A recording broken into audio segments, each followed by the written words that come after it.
Presented by DNS Entertainment.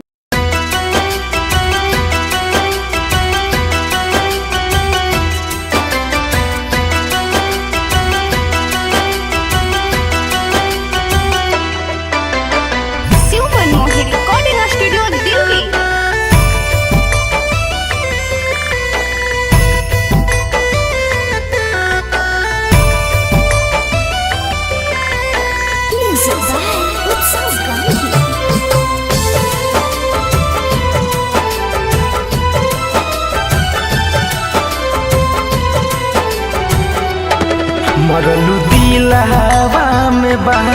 हमके कही कही के जा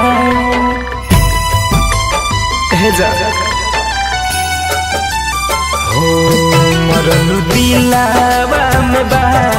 हमके कही कही के जान तब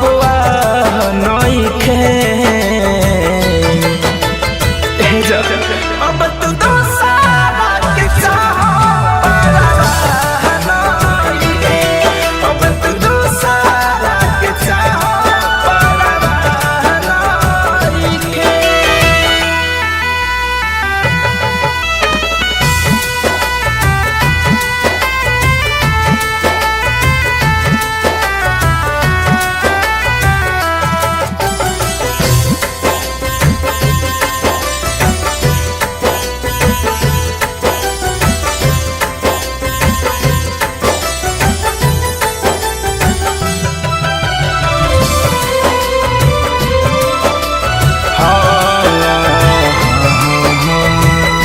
हंसला जमाना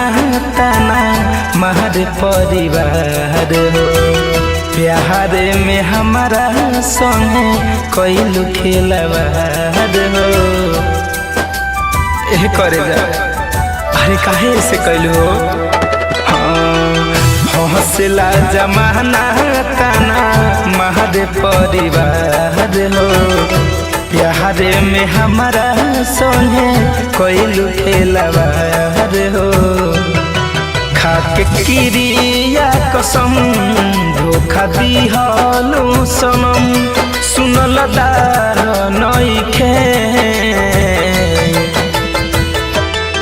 अब तू दोसारा के चाह नइखे अब तू दोसारा के चाह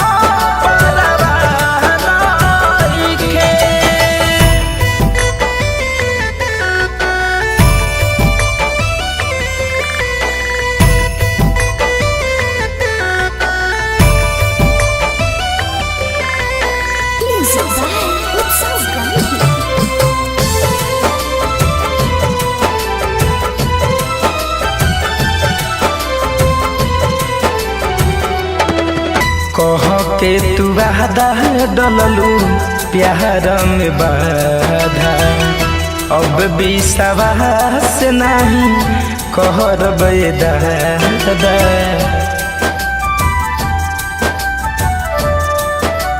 हाँ